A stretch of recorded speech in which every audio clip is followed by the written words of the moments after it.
Welcome to Persuasion Mastery, Lesson 6. I'm Don Watkins. All right, so today we're going to talk about process.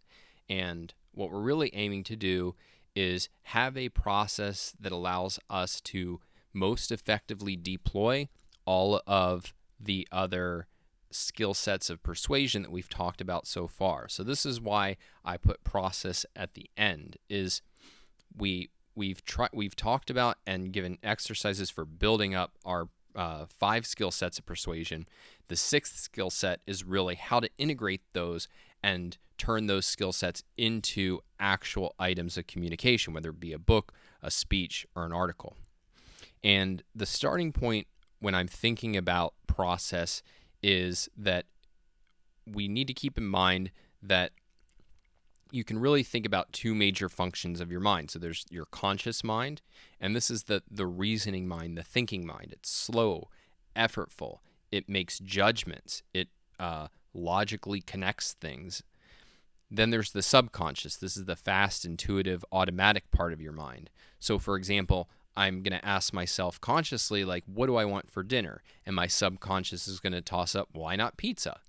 And then my conscious mind will judge that and say, well, that sounds delicious, but hey, I'm on this diet. Pizza's probably not the best choice for me right now. What's something that's more healthy? So your conscious mind is really proposing and judging, and your subconscious is giving you the raw material that you are going to be working with your conscious mind.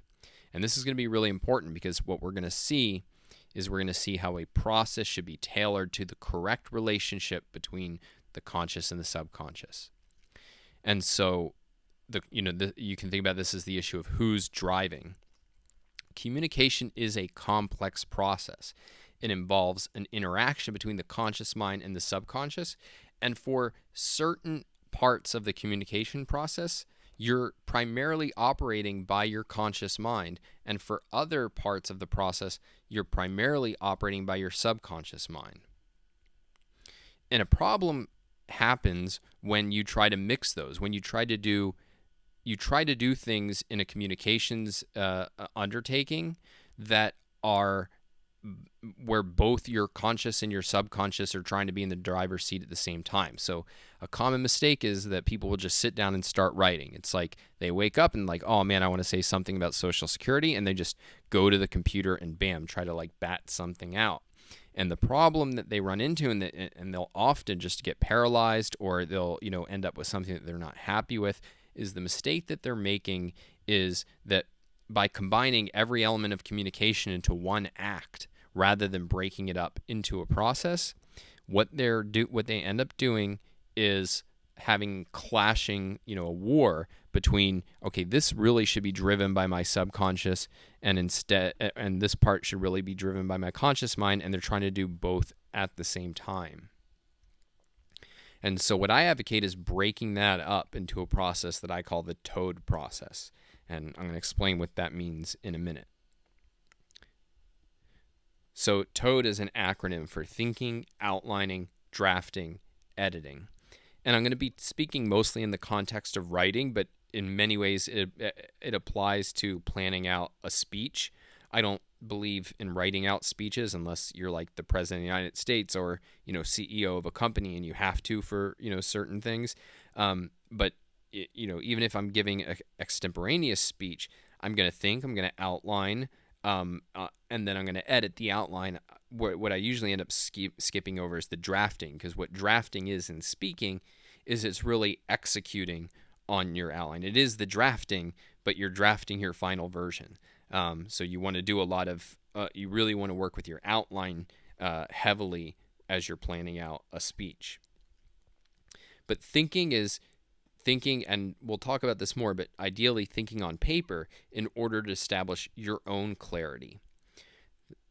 So it's and we'll talk about that it's both clarity about the issue and about how to communicate that issue. But this is, in many ways, the most important stage, and it's often what people skip when they jump right into trying to communicate. Outlining is logically organizing your key points. Drafting is when you finally unleash your subconscious to give you the raw material for editing, and editing is where you're going to refine and rework that material until it's clear and compelling. And so that's really going to be the heart of the communications process we're going to talk about. But I do want to say, when I work with clients, very often what I hear is that, like, man, this just demotivates me. It feels like, I have all this work to do, and like I just don't want to write anything at this point. And so I really want to highlight here, the process is an aid, and so it should not feel paralyzing. It should feel empowering. And so I'm going to tell you what I think works for me, works for many people, but process is always subordinate. Anything that keeps you from writing, you should not do. And so, play with the process, adapt to it. But what I really want to encourage you to do is try this. It's new. And so with any new skill, it will feel uncomfortable and confusing for a while. So, what I would encourage is try it as I'm presenting it for 30 days or for 3 to 5 assignments. And if you're not getting better results, if you don't see the promise that this is really going to help you as a communicator, then throw it out, try something else. This is not dogma that, like, think about it this way. You're not going to get points from your audience or from me for, like, all right, well, I followed the process. You only get points for the result. And if you can get a better result some other way, then do that. This is my best attempt to give the kind of like core things that I find are crucial to successful communication. But again, process is subordinate to result. So if you can get the result a different way, that comes first, and you'll get no negative judgment from me. With one exception, which is when I work with clients, I insist on outlines, and so we'll talk about outlining, particularly for people who hate outlining. But that aside, in most cases, like, nobody cares about your process except for you, and so you view this as a means to an end, not as an end in itself. So let's start with thinking. And really, this falls into 3 categories. You're going to be thinking about what it is you want to say. What is it you want to talk about? What's interesting to you? What's exciting?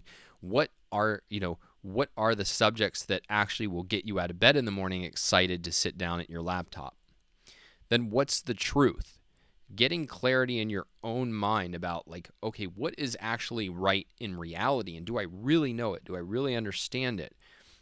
Apart from if I ever am going to communicate it to another person, because communication requires extra steps. As we've already indicated, it's very audience focused. But the precondition to persuading the audience of anything, both morally and in terms of being effective, is, do I really see this in reality? Am I really clear on it? Is this right? And then audience. Where is my audience? Who is my audience? What do they think? How do they think? What do they care about? That's going to be the 3rd category of things that we're going through at the thinking stage. And, thinking is a very broad, all-encompassing category. Sometimes it's just going to be questions that you have. And in fact, I really encourage, really spend a lot of time trying to ask new and better questions about the issue. And, like, any question you can think of, be on the hunt for a better question, because a lot of your breakthroughs will come here. Like, sometimes I will just be working on with an issue and just go on a walk, and just my focus will be on asking illuminating questions. And so, I might be struggling to write an article about Social Security. I might be struggling to write an article about an issue on environmentalism. And so I would just be asking things like, what's the best argument for this? Like, what if this issue is simple and clear cut? Is there any terminology that I've taken over that's really suspect from the culture? You're looking for any sort of question you can that is going to kind of give you a breakthrough.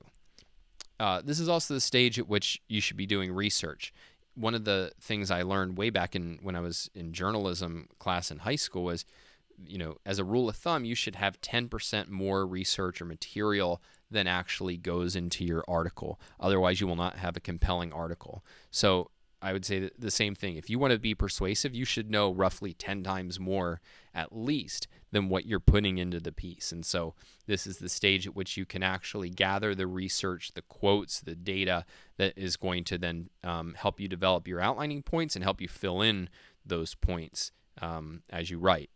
The worst thing to do is while you're drafting, which, as we'll talk about, is primarily a subconscious process, is to be stopping in order to let me look up this fact, let me look up this quote. You'll paralyze yourself and slow yourself down. So as much of you can always go back and get things in editing, but if you can have a lot of it at the forefront of your mind because you've done it during the thinking stage, that's even better. And then it's just ideas, angles, key points you might make, stories that you might include, potential lines that you think will work. Anything that you can do to get some raw material on the table and get clarity on, the three categories. Those are the kinds of things that you're going to be assembling. You're assembling your war chest, you're assembling your arsenal for, going into a persuasive battle. Here's one tactic though for, people who so much about writing is dependent on motivation. So much about communication is being very motivated to say something. And so if you're finding that spending a lot of time in the thinking zone saps your motivation, then a tactic is dive in and write it. One of the most popular pieces I ever wrote was the COVID-19 lockdown piece that I shared earlier in this course. And that was something where I just woke up one morning and started typing something into Facebook, and it just came out the way it came out. Now, I'm not recommending you do that. If it comes out beautifully and you're just motivated, fine, send it into the world. But what I am saying is that you can just make it part of your process, that you will just sit down and bat something out when you're super motivated. And then instead of saying, okay, now I have a draft, say, all right, now I've done some thinking. Let me do some more thinking. View it as a part of your thinking process rather than part of your communication process. And, you can always grab stuff that works really well. But you can also just say, all right, cool. Now I've gotten some good ideas. Let me continue to work with it. And then I'm going to go through the outlining, drafting, and editing stages. A word on how to think. So I think that I used to talk about thinking on paper, and what I found is that the thinking on paper is really useful for certain types of thinking, but it's not very good for others. So now I break out thinking into two kinds. So for thinking on paper, or obviously on a computer, this is where I find it helpful for more precision and organization. If I'm really trying to nail down an issue and really get it super clear in my mind, organize my thinking, I want to be doing it in writing. But if I'm trying to be creative and get big picture questions or reflect on, how is this writing project going? Am I, even on the right track? What is going to be an angle that's really going to be memorable and grab people? I find that thinking aloud is the best way to do it. And so, what I'll usually do is go for a walk around the neighborhood, pretend I'm on a phone call so people don't think I'm crazy, and just, think aloud and try to be as precise as I can in formulating my thoughts. But letting my subconscious and creative mind work. And you can really, if you do this, if you just make it a habit, I've heard from many successful business people, novelists, really creative people. Almost all of them agree that their big breakthroughs and insights do not come at their desk. They come, you'll often hear about shower thoughts. But, I think if you're doing creative, persuasive work, I highly recommend going on multiple, Alex Epstein calls them altitude walks, multiple times a day. And what you can do is you can manufacture creative breakthroughs. it's not going to happen every time. It's not a guarantee, but what I can guarantee is that if you do this as a habit, as a practice, you will get many more breakthroughs in your thinking and in your communication than you will if you're just sitting at your desk. This is the best method I know for creativity, so highly recommended, at least something to try.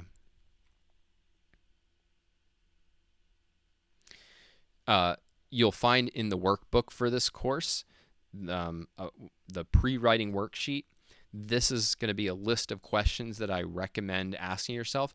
I want to underline here, some people have looked at this and go, my God, I'm never going to want to write. Again, the point is not that you have to actually go through and fill out each one of these questions before you're allowed to write one word. What you should do instead is review it, have that arsenal ready, and if you're finding yourself like, all right, I think I'm ready to outline, just give it a quick glance. And if any question jumps out of you of, oh, that would be useful to think about, that would be useful to work out, then do it. Think of it more as potential questions you might find it helpful to ask, not as like, this is the checklist that I must fill out before I'm allowed to engage in communication. So let's turn to outlining. And I want to start out by saying that I was not a natural outliner. And in fact, I spent my entire career at the Ayn Rand Institute, so this is over a decade, really resisting outlining. When I did it, I wasn't very good at it. It felt mostly like something I was going through for for my editor's sake. And it was just something that I naturally rebelled against. But when I started working for Alex Epstein at the Center for Industrial Progress like 3 years ago, Alex is maniacal about outlines. And what would happen is I would send him something and he would say, this reads like it was written without an outline. And it would say, it absolutely was written without an outline. And it was by working with a master outliner that I eventually understood, oh, this is what a good outline looks like. And once I got good at outlining, I realized that my writing was so much faster, so much clearer, so much more persuasive. And so to this day, I still don't 100% of the time, sit down and do an outline before I write, but I certainly do it most of the time and get much better results when I do it. So I want to encourage you. The reason I tell this story is I totally get that a lot of you, like, you are not a fan of outlining. And what I want to convey is try it out. And even if you tried it in the past, try it after we've gone through this lesson, not just once, like do it for a while, like give it 30 to 90 days and see if you can make progress in it. Because if you can become good at outlining, you will become so much better as a communicator that like people will take notice. They'll say, man, like this is one of the best things you've ever written. And that's certainly what's happened to me. I had been writing professionally and publishing books and everything for years. And the stuff that I've written just in the last 6 months, I've had people who followed my work for a long time say this is at a different level. And I attribute most of that to to my ability to have mastered outlining. So to get to what an outline is, how do we understand an article or understand a speech? So we're reading something and it's hundreds of words, possibly tens of thousands of words if it's a book. And yet, how are we able to understand it and follow it? And essentially what we're doing when we read or we listen is we're reverse outlining in our mind. That is, we're taking a paragraph or a series of paragraphs and we're condensing them into a more retainable single idea. And that condensation then is becoming a series of condensed points that add up to a single overarching point about what the piece is trying to say. And so what we're doing in effect is, as I said, we're reverse outlining. And, as a writer, what we're doing is we're outlining. We're starting with the condensed view of here's what I want to say. Here's the kind of subcomponents I'm going to have to say in order to say it. And what we're really doing is we're building a blueprint. So as a builder, you couldn't just start creating a skyscraper, right? You can't just have everybody show up with a bunch of materials and a bunch of construction equipment and say, go to work. You need a plan of action, and your outline is going to be your mental plan of action. This is what Ayn Rand called it. An outline is a mental plan of action or a blueprint that's going to guide you in the construction of your book, article, blog post, whatever. And the reason that they're so vital comes down to a crucial fact about our mind. In lesson 1 or 2, we talked about how, we have the perceptual level that we share with animals, where we can just perceive the entities in the world around us. And then we have the conceptual level, where we can group these entities. And that grouping, what it's doing is it's condensing the abundant and overwhelmingly abundant world around us into a few units that we can handle and manipulate and use to unlock our understanding of the world. And there's a story that Ayn Rand tells that objectives refer to as the crow epistemology. And I'm going to get some of the details wrong, but the details aren't important. But, you have some scientists who are studying a flock of crows who are up in the trees, and they're overlooking a clearing in the forest. And, they send 3 people, and 2 come back, and the crows, fly away once they see the people. And then 2 come back, and the crows stay hidden because they know, not everybody has come back. We're not safe yet. Then they send out 4 or 5 or whatever it is, and they send 3 back, let's say. And the crows then will come back because they can't count. Once they reach 3 or 4 units, everything else, they can't keep track of them. And so the difference between crows and us is that we have the same problem.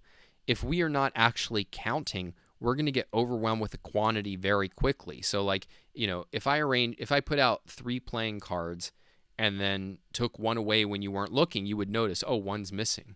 But if I had 12 cards just kind of scattered around and you hadn't counted them, and I took 1 away, you probably wouldn't notice, because you can't, without actually going 1, 2, 3, 4, 5, 6, you can't, without actually engaging in a conceptual level activity, you can't just mentally keep track of visually, that's what 11 looks like versus that's what 12 looks like. And so whenever we're condensing the material in reality, whenever we're condensing things into a more dealable with number of units, that's what we're respecting the requirements of the crow. And so that's why what an audience is doing when they're listening to you is they're condensing so that they can retain what it is you're saying. And you as a thinker, what you're doing in building an outline is you're coming up with a condensed set of instructions that then are going to guide your subconscious into creating the full communications project that you're engaged in. What's included in an outline? Well, your outline is going to start with your theme. And we'll talk more about themes in a bit, but a theme is just basically what it is you want to say. It's going to have a contrast. What is it that the reader believes or has at least heard and thinks is plausible that your theme stands in contrast to? Then you want to have a reminder of your audience. This isn't going to be every detail about your audience, but it's just going to be something really, just a quick reminder. For example, it'd be like, people who read the New Yorker, or, conservatives concerned about social securities, financial security. Whatever the case may be, just a quick reminder to activate that in your mind, and then it's going to be your key points. That's traditionally, what we think of when we think of an outline. So I just want to go through an example, and we're going to break down what's going on in this example. So this is an outline for a piece I wrote called the ESG Myth. And you can find it on my website, donswriting/ideas. You'll see the ESG Myth. I'm sure you could Google it too. And I'm not holding this out as even the world's greatest outline. I think some of the points are too wordy and sometimes a little bit unclear. But I just want you to get informed. What does an outline actually look like? So you'll see the theme. ESG is a tool for pressuring businesses to place political correctness above the profit motive. The contrast, this is the view that the reader agrees with or at least has heard. is that ESG is needed to get businesses to act in accordance with the profit motive. And my audience is investors, business leaders, and policymakers. So then my high-level points. The basic premise of ESG is that companies aren't greedy enough. Without cajoling from ESG investors, they will sacrifice long-term profits to short-term profits. In fact, free markets encourage businesses to act to seek long-term profits, since that's how you maximize shareholder value. ESG's plausibility is that investors do need to consider all the factors that impact long-term profitability, but they have always done that. ESG doesn't give investors a clear picture of a company's long-term profitability because the real purpose of ESG isn't to help investors profit, it's to pressure businesses into placing political correctness above the profit motive. Businesses and investors should support improved standards for assessing a company's long-term profitability, standards not driven by an anti-business agenda. So that's the high-level outline. And notice, this article, as you'll see, is several thousand words long. I mean, it is not a short piece. And yet, my high-level outline is just a theme plus 5 points. Now, for a short piece, I would probably just write from this. But that's not enough guidance. I don't have enough clarity about a plan of action. And so what I'm going to do then is I'm going to break down each one of these high-level points into subpoints. And so for each of them, they'll in effect become their own theme that need to be outlined. So let me give you one example. This is for the first point. So we have, what is the first point of the outline. Now we're thinking about it as our theme for this, a sub-theme, if you will. The basic premise of ESG is that companies aren't greedy enough. Without cajoling from ESG investors, they will sacrifice long-term profits to short-term profits. All right, well, how do I establish that? Well, I'm going to break it down again. ESG is an increasingly popular approach to investing that says traditional measures of company performance don't capture everything relevant about a company's long-term prospects. By examining ESG criteria, and this should really say we're told, in other words, I'm summarizing the way that we're conventionally taught to think about ESG. By examining ESG criteria, we can spot the companies actually concerned with their long-term performance, and we can pressure other companies to act for the sake of their long-term performance. This means companies aren't greedy enough, and it is only ESG investors and activists who can fix the problem. So we'll see. Just a few key points, but now this is what, this at a high level is what's going to be involved in making that overarching first point. And then, depending on how long the article is, you'll see, you might be able to notice, I actually go and break down a couple of these subpoints, and you have to decide for you. Like, you keep breaking down in your outline, the outline into pieces until you feel like, yeah, I could write from this. Now, in this case, I forget. It might just be that I have quotes or some research stuff under there. But it might be subpoints again. So there's no rule about how deep to go. It's just the only rule is as deep as you need to. So let's talk about theme in a little bit of depth. Your theme is your standard of selection. It's going to tell you what to include and what not to include. Really, it's theme plus audience equals your decision making for your communication undertaking. And I keep using the word theme. Sometimes you'll hear it called thesis, main idea, but Ayn Rand called it a theme, so in objectivist circles we call it a theme, so I call it a theme. But whatever you're going to call it, it's your main idea. And I want to notice it's going to consist of a complete grammatical sentence. So a theme is not going to be Social Security. Social Security could be, and this leads us to the next point, the subject. A theme is saying something about something else, right? Like we have a subject, Social Security. We have a subject, antitrust. We have a subject, environmentalism. And then the theme is what you want to say about that. Social Security exploits the young for the sake of the old. Social Security stops us from making the assessments that we need to make in order to plan our financial lives. Whatever the case may be, I'm saying something about a subject, and usually the subject will be familiar to the reader. Your theme can say something surprising or unfamiliar to the reader, but your subject generally should be something in the world that they're already familiar with. We've already seen it. The theme has a clear contrast. You're saying this as against that. And it consists of a single self-contained idea. If you find yourself saying and, so, Social Security exploits the young for the sake of the old and is quickly running out of money. Well, that you don't have a standard of selection anymore. You basically have two themes and no clear relationship of which is subordinate to the other. So you might talk, if I'm writing about how Social Security is exploiting young people, I might talk about how it's on an unsustainable path, but that is going to be subordinate. So it doesn't belong in my theme. It's probably going to show up in one of the points or subpoints in my outline. Beware should themes. Social Security should be abolished. Why beware should? Well, because the obvious question is, well, why should it? And if you have, and different answers will lead to dramatically different pieces. So, if I say Social Security should be abolished because I hate the elderly and want them to die, that's going to be a very different piece than Social Security should be abolished because it exploits the young for the sake of the old, or because it harms all of us by preventing us from making rational decisions about our financial lives. You can start out motivationally with a should, which is, I think Social Security should be abolished, so I want to write something about it. But your theme is not going to be a should. Your theme is going to be really of the form of, S is P. You're saying something in reality and giving the specificity that you need so that your theme can act as a standard of selection. Beware X illustrates or demonstrates Y themes.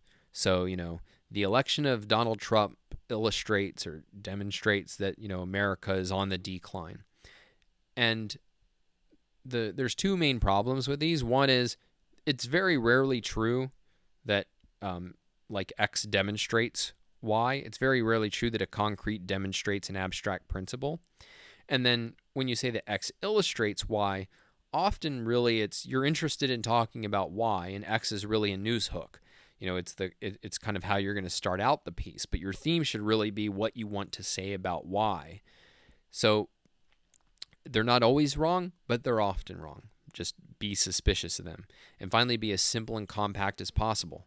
Remember, your theme is your standard selection. You're keeping it really in your mind the whole time you're communicating, and so every word and syllable that you can cut from your theme, that's a win, because going back to the Crow epistemology, we can only keep a small number of units in our focal awareness. And so the easier it is for you to keep your theme activated and clear in your mind, the better. And so the more simple and compact, the better. In terms of key points, and you may have noticed some of these as I went through my outline, key points are mini themes, right? It's a single idea. It has all the features of what we just talked about. Each point is a complete grammatical sentence. I see people mess this point up all the time. They'll just have something in their outline like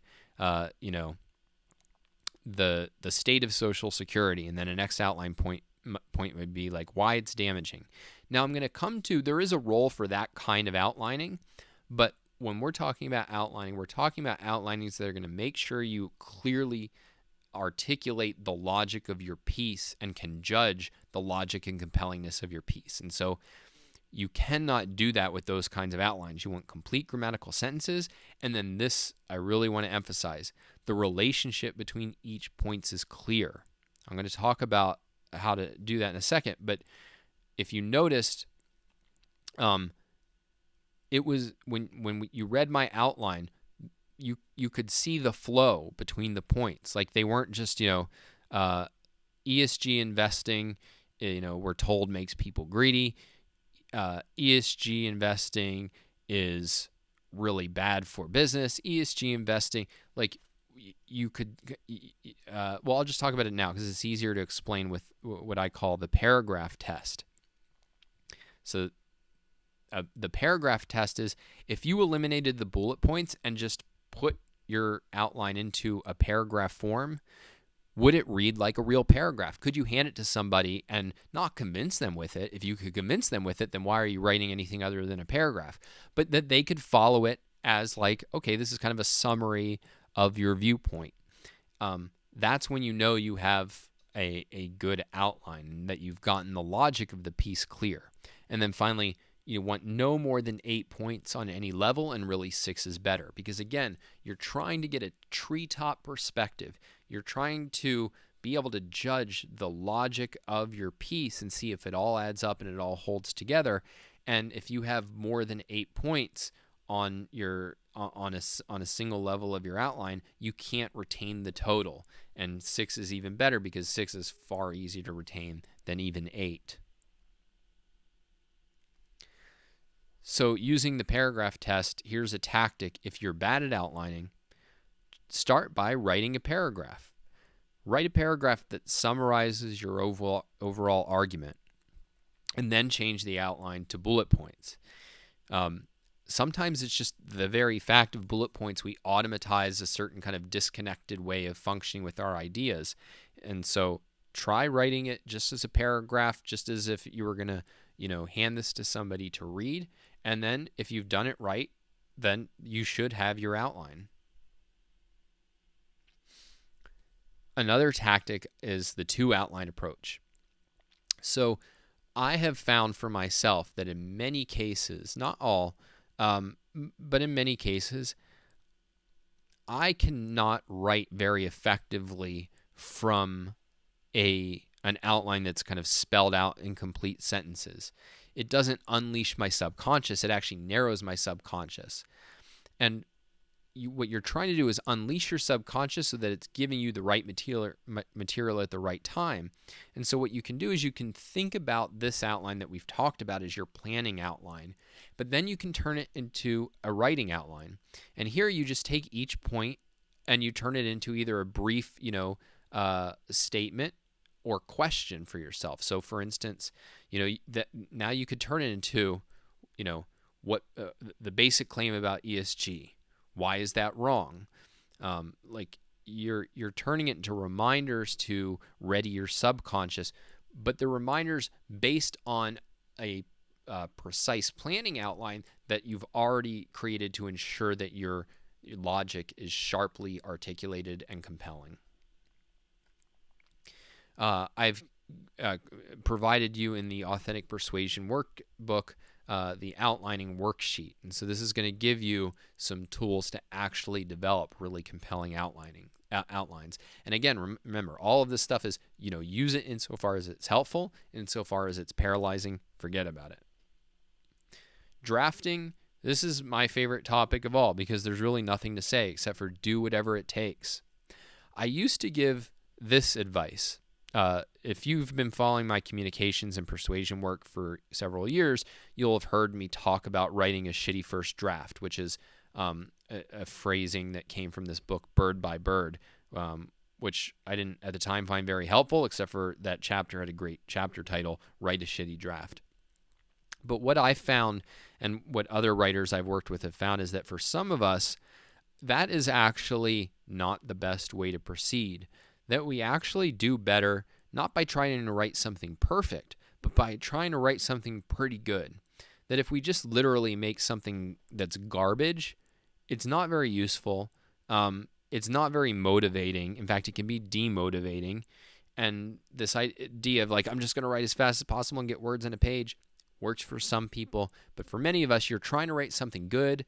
And my view now is that whatever it takes to get a draft is what you should do. And if that's literally just bat out garbage, that's totally cool. Do that.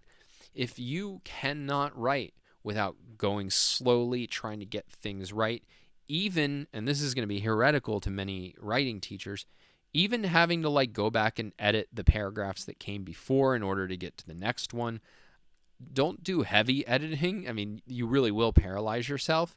But if you need that feeling of, there's some great material and it's really leading me in the right direction, whatever it takes to get your draft done, that's what you need to do, because writing is, as we're going to see, all about editing, and you cannot edit without a draft. So find what works for you and just do it and get something on paper, no matter what. So let's talk about editing.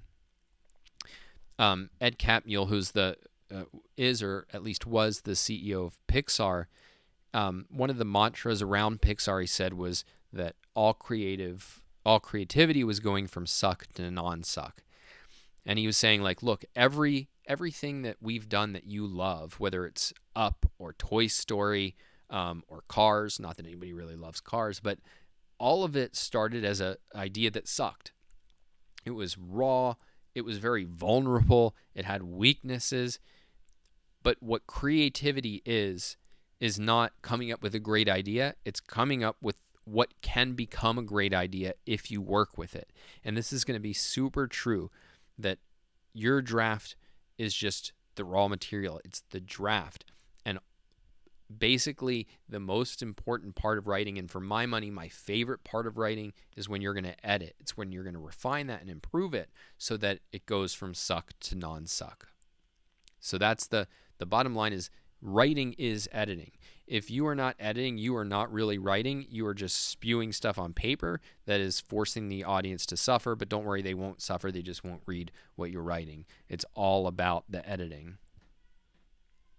So here's a really crucial tactic for editing, which is reverse outlining. And this is, once you've drafted the piece, even if you have an outline that you wrote from, you should go back now and outline based on what's actually there in the paper, not what you intended, but what is actually showing up on the paper. In other words, if an audience read this, what would they see? And that's going to help you identify structural problems, which are some of the most hard problems to find, the most deadly problems to deal with, and can be very, very hard to fix. So here's just a few editing questions that are going to be really useful to ask yourself, once you're looking at your draft. And you should start by getting some distance from your draft is really important, or at least it's really helpful. I actually tend to just dive right into editing, and there's the cost of it is you don't have that editorial distance, and it's much easier to miss things. The benefit is that you're still in a really motivational state. You're really connected to the issue. So there's trade-offs involved. I would say that, what the ideal is, do some editing, when you're still in that highly motivated state. But if you can get some distance and then come back to it, one of the things you'll find is that you'll catch often some big, big blind spots. And in fact, after you've drafted is a really good time to go on a long altitude walk and just allow the play with the article that you've just drafted. And you'll find that sometimes you'll notice when you're halfway through your walk some big, big problems, or at least or some big, big opportunities. But that distance is really helpful. If you can give it a few days, that's great. If you can give it just a few hours, that's fine too. But any distance you can get will help. So editing questions. Is the choice at issue clear? Like, what is the choice confronting us as a society, or my reader as individuals, that I'm trying to give them ammunition in order to make? Is my conclusion clear? Can the reader follow my argument? Is it actually compelling? What objections would an honest reader raise, and did I answer those? Am I missing any necessary framing elements? Is there invisible assumptions, methods, and goals at work that I need to deal with that I haven't dealt with? Have I ignored or conceded the opposing framework? Have I taken over the other side's language? Is anything too abstract and I need examples? Do I engage the reader's emotions? Will the reader feel compelled to read this in the first place? Is this easy to read, or is anything confusing? You'll notice that many of these questions are really referring to the 6 skill set, or the 5 other skill sets that we've covered. They're really trying to get us to look at those, and that's why I say what we're really doing at the level of process is we're integrating the skill sets of persuasion and making sure that we deploy them effectively. Another tactic and is, find the best editor you can. Now, for a blog post or something, like probably you just want to get it out there in the world. But you will learn more and turn out better writing working with editors than you will by yourself. I mean, it's almost just universally true, even for the best communicators in the world. I mean, in fact, the best communicators in the world I know are those who are most active about seeking out editorial feedback on their work, because they know that there's just this huge benefit from having a non-you read your work. And so, find anybody, right? Like even a friend. Ideally, it'll either be a master communicator or it'll be somebody who's representative of the audience you want to reach. If it's not a master editor, what you're really looking for is people to point out problems. They probably won't be able to explain what's going wrong, and they definitely won't be able to tell you how to fix it, but they'll at least help alert you to what's wrong. A master editor is somebody who can generally tell you not just that something's wrong, but what's wrong, and very rarely, but once in a blue moon, they can tell you how to fix it. That is almost never the case, because so much of writing is about a context that you as the person writing have that like nobody else can, and nobody else can recreate. So in the end, you are on your own, but a great editor can be a huge aid in helping you move your thinking and communication along. Then there's the in your workbook, you'll find the Authentic Persuasion editing worksheet, which is, I'm going to share with you these and other editing questions that, again, you don't have to go through every one like a checklist, but just read through them, remind yourself, and see if anything jumps out at you of like, oh yeah, I totally dropped the ball. Because one of the things you'll find, and I really recommend, keep the workbook with you, like keep it accessible and pull it out regularly, because one of the things that I find is many of the most important lessons you learn, you will forget. Most of the mistakes you make, once they're pointed out to you by an editor, you go, oh yeah, I knew that. But there's so much complexity to any act of communication that unless you have reminders of all the things you should be considering, you're very likely to miss them. You're probably going to miss some things anyway, because it's just the way that writing goes. But having that as an asset, as, oh yes, I need to make sure that I did X, I did Y, I did Z, will just make you much better. So that's it for this lesson. Tune in next time when we'll go to the final lesson of Persuasion Mastery. Until then, this is Don Watkins.